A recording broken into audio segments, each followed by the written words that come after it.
Je voudrais revenir sur l'Europe et revenir un petit peu, il y a quelques mois, en juillet 2025, on avait vu, madame von der Leyen, aller rencontrer, Donald Trump sur son golfe, en Écosse et s'engager ou engager l'Europe à acheter 640 milliards d'euros de produits énergétiques, américains sur 3 ans. Alors, est-ce que ce chiffre est réaliste et est-ce qu'elle a bien fait d'accepter ce deal? C'est la question. À 640 milliards. Ah non, je pense que la question, c'est moins d'accepter le dire que les conditions dans lesquelles ils ont été acceptés. Oui, Et c'est le sujet. d'accord. C'est quel... Moi, je trouve que quand même le contenu est important. Non, mais parce qu'en Les fait, conditions, on comprend, c'est sur le golf, c'est oui, humiliant, et cetera, mais mais en fait, c'est comment en Europe, déjà, on gère finalement, puisque la question, c'est la question de la souveraineté. Moi, je l'entends, il ne faut pas éluder cette question. Comment, finalement, cette entité qu'est la Commission européenne représentée par Ursula von der Leyen peut accepter un deal où, en fait, chaque pays plutôt partagé sur la question. mmh, Ça, c'est une première question démocratique qui est importante ouais. et qui rappelle encore une fois, et c'est là où, en fait, où finalement, nos adversaires sont très bons. Ils appuient exactement là où peut-être l'Europe n'a pas du tout été bonne. Mmh. Je crois que parce qu'on a accepté, je suis pro-européenne, donc je suis contente qu'on ait une Europe, ça fait des choses positives, mais il faut le combat de l'adhésion n'est pas une question qui se pose une fois, il y a X années, Mmh. puis ça y est, c'est fait. Non. Mmh. Et donc, la question, évidemment, il y a des montants, mais en même temps, ils sont sur un rapport de force qui fasse passer 10 $ ou 640 milliards. C'est moins le sujet, c'est comment, c'est la question de la légitimité. Quand vous regardez les commentaires, les interrogations, la question du montant n'est que juste la D'accord, cerise sur le gâteau. d'accord. La vraie question, c'est comment un Américain qui n'est pas de l'Union européenne peut nous imposer à nous et comment l'Europe peut l'accepter alors que les populations semblent plutôt être contre Mmh. ou plutôt partagées. D'ailleurs, Mmh. on n'a pas eu de...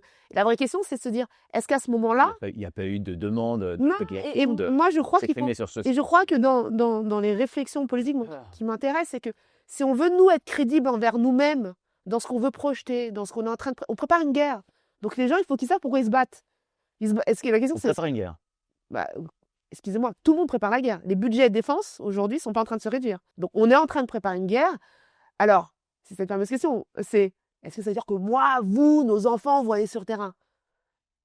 On ne l'espère pas. Et je trouve que nos politiques européens font tout pour pas que ça arrive. Mais enfin, je crois qu'il faut grandir un peu. Quand vous avez quelqu'un qui vous agresse, qui est là, bah, on se dit qu'il va venir aux mains quand même. Mmh. Et donc, qu'est-ce qu'on fait? On met un genou terre, parce que c'est la vraie question. Donc là, vous parlez plus de Donald Trump, vous Mais de parlez tout, globalement, parce que d'accord. c'est des deux côtés. Je pense qu'on est tapé des deux côtés. C'est vrai Et qu'il finalement, quand bien même, faudrait résister auprès de 2 personnes à la fois. moi, la Russie, et oui, On a 2 genoux, hein. voilà, c'est ça, c'est suffisant.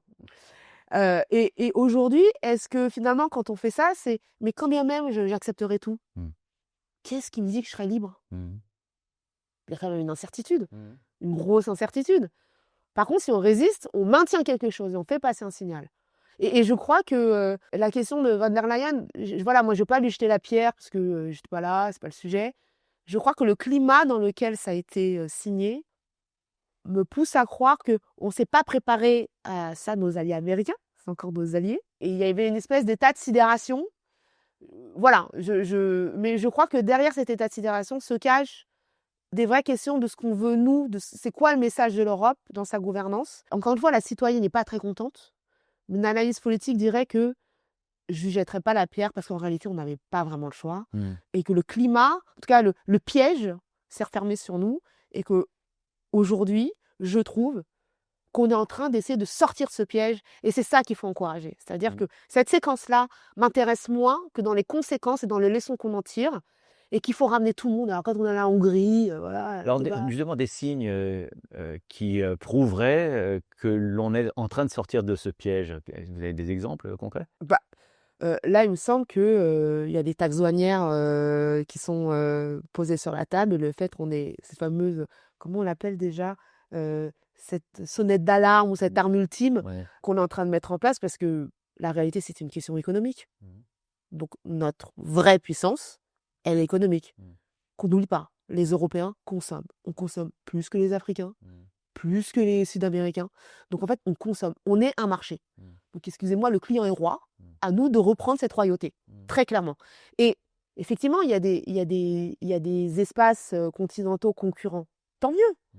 La réalité, c'est que ce qu'on est capable d'acheter, ce qu'on est capable de refuser d'acheter, nous permet effectivement de maintenir un rapport de force. Et je crois que c'est important. Et ça, cette logique commerciale-là est assez intéressante. Et je trouve que c'est ce qu'on est en train de faire. Alors, quand on pense à 27, forcément, c'est moins simple que si on pensait à 2 ou tout seul. Mmh. C'est la difficulté, c'est comment on emmène toutes ces personnes-là, parce que les intérêts économiques ne sont pas les mêmes. Et c'est là où il faut qu'on trouve très vite des solutions. Là où on sait qu'on est plutôt lent. Mmh. Et c'est je pense que la faiblesse, la faille du système, c'est la lenteur des décisions, parce qu'il y a pluralité d'avis, de positions, et qu'on doit réussir à trouver un consensus. Mmh. Moi, je ne sais même pas si et c'est la difficulté. Donc voilà, je pense que notre marge de manœuvre, elle est là. Il faut continuer à le faire. Et je salue vraiment le fait qu'on a globalement des chefs d'État qui essayent de trouver des solutions. C'est pas simple. Moi, je m'y oppose. Maintenant, il ne faut pas qu'ils lâchent. On ne lâche rien, il ne faut rien lâcher. Et c'est vrai que parfois, quand on est porté par peut-être comme ça des sons médiatiques, il y a un climat. Moi, je vous dis, je suis à Madagascar, quand j'allume la télé, je regarde ce qui se passe en France. Mais c'est la sinistrose, les gars. On a envie de se dire, réveillez-vous, on est la France, on résiste, ou on est en train de pleurer déjà une défaite d'une guerre qu'on n'a pas menée. Alors, Et moi, c'est vrai qu'il y a un. étant en Allemagne et venant finalement assez peu en France, à chaque fois que je viens, je le constate. D'abord, je constate un énorme narcissisme français où les gens ne pensent qu'à eux, se demandent comment les autres éventuellement pensent, mais de toute manière, leur problème, il est insoluble. Et puis, effectivement, il n'y a pas de perspective, une absence complète de perspective. Et il y a des problèmes, mais on ne voit pas la solution. On a l'impression que tout se dégrade, tout est mauvais. Alors, sur le narcissisme, je pense que les médias américains, on n'a pas de leçon à leur donner sur le narcissisme. Mmh. Moi, je vis sur le continent africain, c'est pareil. Je pense que chaque pays, que chaque peuple regarde ce qui se passe.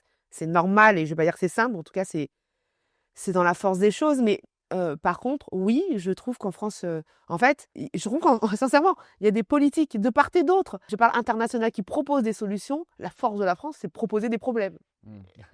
Et moi, ça me fascine.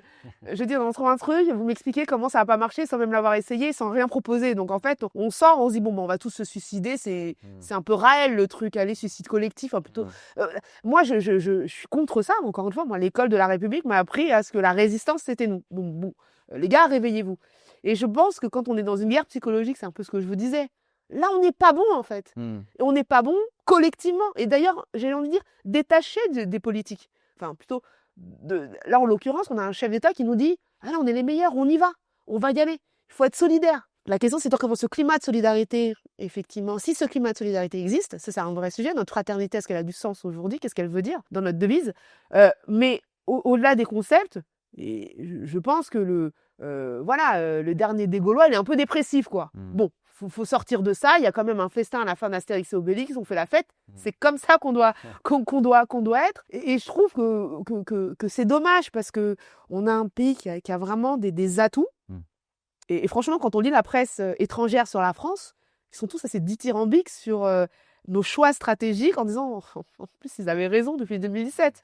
Donc, et nous, on va se dire, ah, on s'est planté, on est nul. Alors, en plus, si c'était le on. Alors, parce que quand on gagne, c'est le on. Quand on perd, c'est le chef d'État, il devient une piñata. Vous avez compris le sens du système. C'est avant d'être élu, c'est la reine mère. Et que le jour où il est élu, c'est la piñata. On tape dessus parce qu'il est nul, il est bête, il fait moins. C'est comme ça en France. Et je pense que ça, c'est des vraies questions pour se dire. Et ça, en fait, je pense que, en tout cas, nos adversaires l'ont très bien compris. On est leur jouet. Oui, il y a des chats là, ils jouent un peu comme des chats avec nous, ils s'amusent là.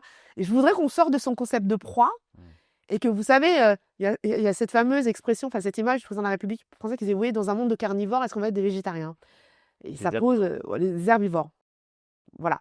Moi, je crois qu'en fait, il faut oublier que l'un des animaux qui tue le plus aujourd'hui des mammifères, c'est l'éléphant. L'éléphant est un herbivore, mais c'est pas un prédateur. Et c'est ça la question. La force est de quel côté? Et je crois que la question, c'est de se dire, est-ce que moi j'ai envie d'être un éléphant, en fait vous m'embêtez pas parce que le jour où ça va y aller, ou j'ai envie d'être finalement une espèce de tigre affamé qui tue là ses Shere Khan dans Mowgli, mais enfin, c'est pas ça la France. Et je crois qu'il faut assumer cette force, donc il faut assumer que oui, on est très bien avec notre dissuasion. Arrêtons ce truc de désarmer, fleur au fusil là, on est tous contents, non, on s'aime pas tous en fait. C'est comme ça le monde.